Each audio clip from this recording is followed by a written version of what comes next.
Hello, Shinahala Daily there on Monero's Report, John Rogish Morgie, and I have a lot of Lego sets to build. I'm almost done with this Millennium Falcon. I just have to find some more pieces, because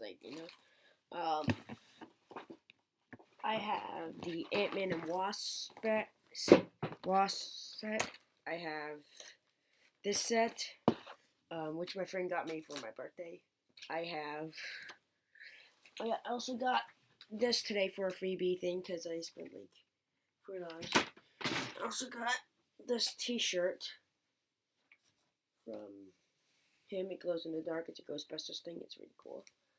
I haven't really tested it out. I got this set. That box is over there, and I didn't really want to get it. So I have